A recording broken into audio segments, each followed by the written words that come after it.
تھا تو اللہ تبارک و تعالیٰ نے امر بالمعروف کرنے والے، نہیں عن المنکر کرنے والے، برائی سے روکنے والوں کو بچا لیا اپنے عذاب سے، اور جو لوگ الگ ہو گئے وہ یہی دیکھ کر کے یہ ہماری بات نہیں سنیں گے تو وہ بھی بچ گئے۔ وَإِذْ قَالَتْ أُمَّةٌ مِّنْهُمْ لِمَ تَعِظُونَ قَوْمًا اللَّهُ مُهْلِكُهُمْ أَوْ مُعَذِّبُهُمْ، ان میں سے ایک قوم نے روکنے والوں سے کہا کہ ان لوگوں کو تم کیوں روکتے ہو ان کی برائی سے، اللہ تبارک و تعالی جن کو ہلاک کرنے والا ہے یا ان کو عذاب دینے والا ہے، عذاباً شدیدا، سخت عذاب۔ قالوا معذرة إلى ربكم، روکنے والوں نے کہا کہ ہم جانتے ہیں کہ نہیں رکیں گے، لیکن ہمارا رب پوچھے گا کہ تم نے روکا کیوں نہیں، تو ہم معذرت کر سکتے ہیں کہ مولا ہم نے تو روکا، یہ رکے نہیں، اس لیے ہم روک رہے ہیں۔ وَلَعَلَّهُمْ يَتَّقُونَ، تاکہ وہ ڈر بھی جائیں اور رک بھی جائیں، یہ بھی ممکن ہے، اس لیے ہم روک رہے ہیں۔ تو بندگان خدا، اللہ فرماتا ہے فَلَمَّا نَسُوا مَا ذُكِّرُوا بِهِ أَنجَيْنَا الَّذِينَ يَنْهَوْنَ عَنِ السُّوءِ وَأَخَذْنَا الَّذِينَ ظَلَمُوا بِعَذَابٍ بَئِيسٍ۔ اللہ تعالیٰ فرماتا ہے کہ جب ان کو جو نصیحت کی گئی تھی، یعنی جس کام سے انہیں روکا گیا تھا، مچھلی کے شکار سے انہیں روکا گیا تھا، اس کام کا انہوں نے ارتکاب کیا، انجینا الذین ینہون عن السوء، تو جو لوگ اس برائی سے انہیں روک رہے تھے ان لوگوں کو ہم نے اپنے عذاب سے بچا لیا، اور ان لوگوں کو عذاب میں مبتلا فرمایا جو ظالم تھے، جنہوں نے مچھلیوں کا شکار کیا ہفتے کے دن، بعذاب بئیس، بڑے برے عذاب میں پکڑا، بما کانوا یفسقون، ان کی نافرمانی کی وجہ سے۔ فلما اتوا عما نهوا عنه قلنا لهم كونوا قردة خاسئین، ہفتے کے دن شکار کرنے والوں کو اللہ نے کیا عذاب دیا؟ اللہ تبارک و تعالیٰ نے ان سے کہا کونوا قردة خاسئین، کونوا قردة خاسئین، ذلیل بندر ہو جاؤ،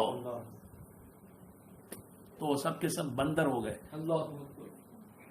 انسان کی روح تھی، انسان کی روح تھی، جسم بندر کا ہو گیا۔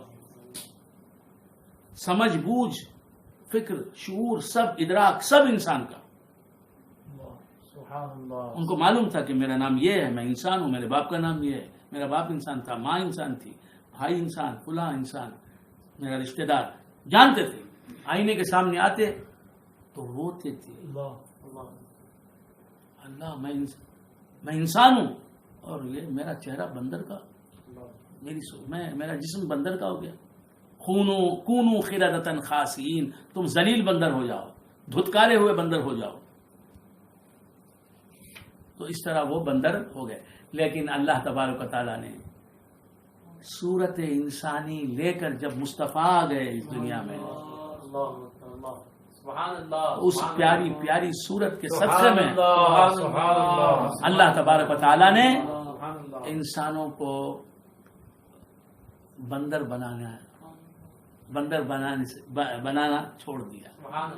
اللہ نے انسان بندر نہیں بنتے، یعنی پوری کی پوری قوم بندر بن جائے، ایسا نہیں ہوتا۔ بات سمجھ میں آ رہی ہے؟ ایک آدھ بندر ہو جائے، ایک آدھ کی صورت بندر کی ہو جائے، یہ الگ بات ہے۔ جب بات معلوم ہوئی، اللہ تبارک و تعالی ہمیں ان آیات سے عبرت حاصل کرنے کی توفیق مرحمت فرمائے۔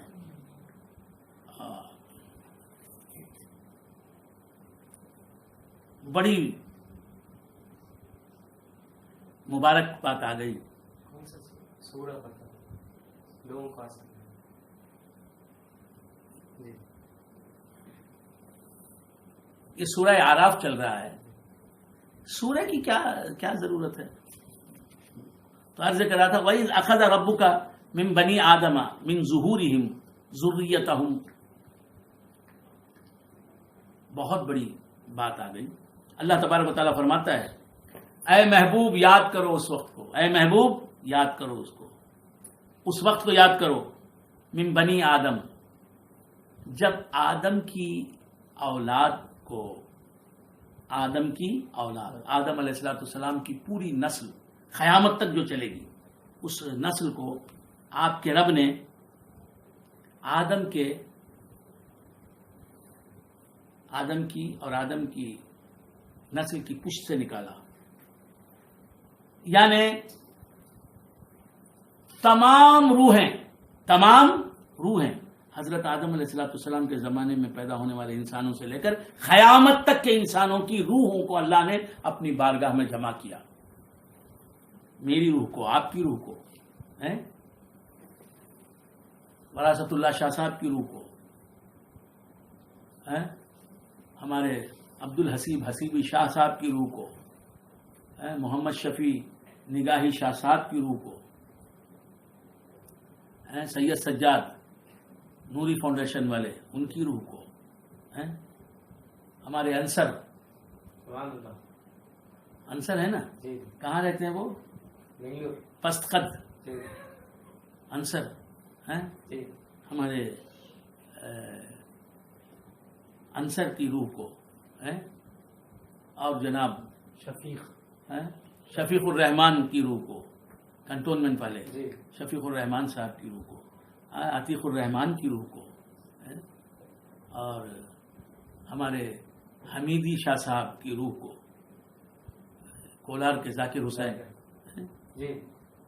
ان کی روح کو. میں کیا بیان کروں. ہمارے پسمر ضلع گنٹور کے رہنے والے ہمارے سرکار کے مائع ناز خلیفے حضرت خیر اللہ شاہ صاحب کی، خیر اللہ شاہ عامری چشتی قادری پسمری، آندھرا پردیش میں ایک شہر ہے گنٹور، اس سے قریب ضلع گنٹور میں ایک مقام ہے پسمر، وہاں کے رہنے والے حضرت خیر اللہ شاہ صاحب کی روح کو. یہ تمام ارواح کو، اولین و آخرین کی ارواح کو جمع کر لیا اپنی بارگاہ میں. سب روحیں اللہ تبارک و تعالیٰ کو دیکھ رہی ہیں، اللہ کا کلام سن رہی ہیں. اللہ نے جمع کر لیا. وَأَشْهَدُهُمْ عَلَىٰ أَنفُسِهِمْ وَأَشْهَدَهُمْ عَلَىٰ أَنفُسِهِمْ، اور ان کو ان کے نفسوں پر گواہ بنایا. ہر روح کو اپنے نفس پر گواہ بنایا. ہر ایک روح جانتی تھی کہ میں کھلا ہوں اور میں یہ کہہ رہا ہوں، میں یہ سمجھ رہا ہوں. سب کو معلوم تھا. جیسے ہم اپنے ہر کام پر گواہ ہیں نا، ہم نے صبح سے اب تک کیا کیا، ہم وٹنس ہیں. ہم نے کیا کیا، کب کتنی دیر سوئے، نماز کتنی پڑھی، نمازیں کتنی نمازیں نہیں پڑھی، کیا کیا، کتنی نمازیں پڑھنی باقی ہیں، یہ سب اشہدہم علی انفسہم، سب کو گواہ بنایا. سب کو اپنی بارگاہ میں، جو جتنے بھی انسان ہیں وہ سمجھ لیں کہ میں جسم کے ساتھ نہیں، روح کے اعتبار سے میری روح اللہ کی بارگاہ میں حاضر ہوئی تھی. ہم سب کی روحیں تھیں وہاں. جس دن یہ سب روحیں اللہ کی بارگاہ میں حاضر ہوئی، اس دن کو کہتے ہیں روز میثاق. روز میثاق، میثاق کہتے ہیں عہد و پیمان کو، وعدے کو، وعدے کا دن. اللہ نے وعدہ لیا ہم سے، ہم نے وعدہ کیا اللہ سے. یہ وعدے کا دن تھا، میثاق کا دن تھا. میثاق کے دن اللہ تبارک و تعالیٰ نے تمام انسانوں کی روحوں سے وعدہ لیا. کیا وعدہ لیا؟ اللہ تبارک و تعالیٰ کی بارگاہ میں اللہ نے کھڑا کیا، اور وعدہ کیا لیا اللہ نے؟ الست بربکم، کیا میں تمہارا رب نہیں ہوں؟ یہ سب روحوں سے پوچھا. تو سب روحوں نے کہا، سب روحوں نے. یہاں جو کافر ہیں اللہ کو رب نہیں مانتے، ان کی روحوں نے بھی وہاں اللہ کو رب مانا. اللہ نے سب روحوں سے پوچھا، کافروں کی روحوں سے بھی، مسلمانوں کی جو یہاں کافر ہیں. جو وہاں تو کافر نہیں تھی، یہ کافر لوگوں کی روحیں وہاں کافر نہیں تھی. تو وہاں سب انسانوں کی روحوں سے اللہ نے پوچھا الست بربکم، کیا میں تمہارا رب نہیں ہوں؟ تو سب نے جواب دیا قالوا بلا، سب نے کہا ہاں، کیوں نہیں، وائی ناٹ، شہیدنا، ہم سب گواہ ہیں مولا. سب کی روحوں نے کہا کہ تو ہمارا رب ہے، ہم دیکھ رہے ہیں تو ہمارا رب ہے، ہم تیرے کلام کو سن رہے ہیں، ہم مان رہے ہیں تو ہمارا رب ہے. ہاں کہہ کے تو ہمارا رب ہے. یہاں بھی آ کے جس نے کہا وہ مصطفیٰ کا غلام. ہم بحمدہ تعالیٰ وہاں بھی روح کی زبان سے کہنے والے تھے اور یہاں